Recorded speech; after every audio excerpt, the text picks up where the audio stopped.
just a metaphor given by Alan Watts about how we go to the grocer, we put up stuff in the cart, and when we go to the cashier and we ask for the payment, the cashier say $30, whatever the amount is, and we go like, spend more money, still spend more money.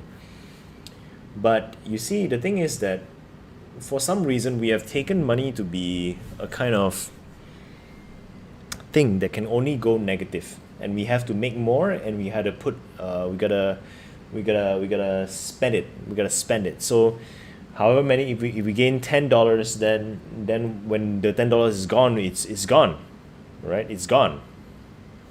But the truth is, it's completely different. The $10 did not go. The $10 was never missing. The $10 was converted into goods. So it is because of this particular idea that, okay, we need to hoard the wealth, we need to continue to hoard and collect and accumulate more and more stuff, that we've come to this idea that having more money means being wealthy, which I am now starting to realize is not. See, money is not wealth. Money is potential wealth. And money, if you don't do anything with the money that you got, it is just being wasted. It is literally being wasted. Like however much money we have accumulated in life, put it in the bank account, and we try not to do anything about it.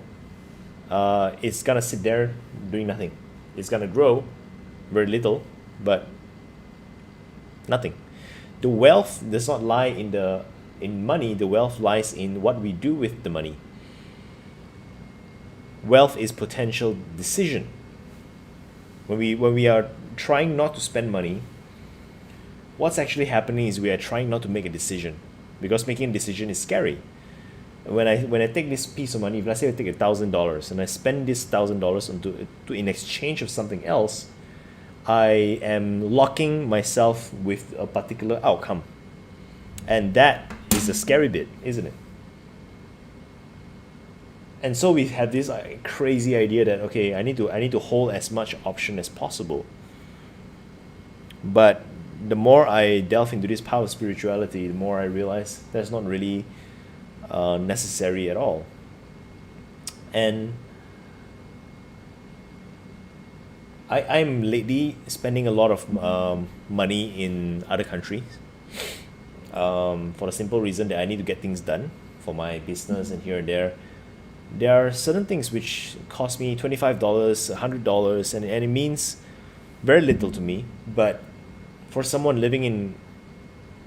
who is working through Upworks or Fiverr, those freelancers, it means so much for them to be getting this amount of money, something that means little for me, but for them it means a lot. So I'm questioning now, why is it that we are constantly just holding on to so much money for what? Right? We want to keep some option, don't get me wrong, we want to hold on to option. We want to make sure we spend not frivolously, but with wisdom.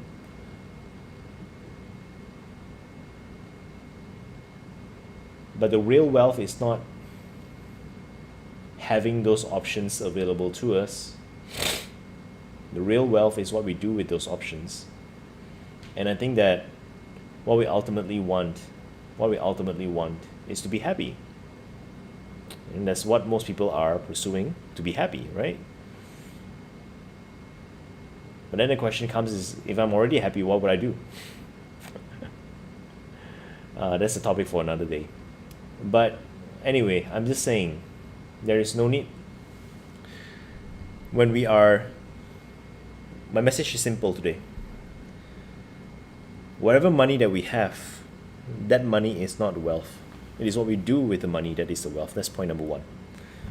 Point number two is, whatever amount of money that we have, a small fraction of it may mean nothing to us, but it means everything for certain people in the world. And those people in the world have something to contribute to our lives.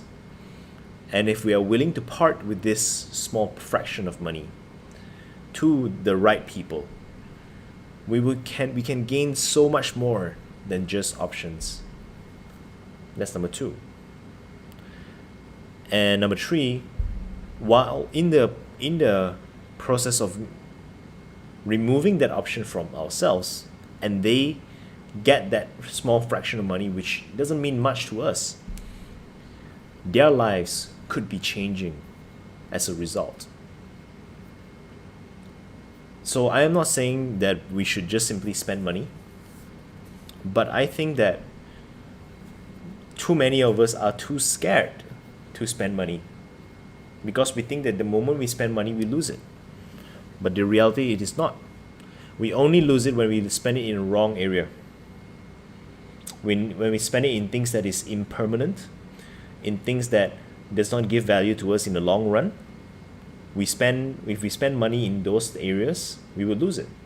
But if we selectively spend money in experiences, in things that gives us value in the long run, we do not lose money we do not lose anything. Instead, we become more and more wealthy. For me, I chose to spend most of my money in buying more time, in buying more knowledge. And this has worked really, really well for me. I have never thrived more than I am right now. And I think a lot of it has got to do with me not being so attached to holding on and hoarding money. And I expect this to continue far into the future. But who knows? Maybe I'm wrong. Maybe what I'm saying right now is complete nonsense. I look forward to finding out. And that's all I want to share today.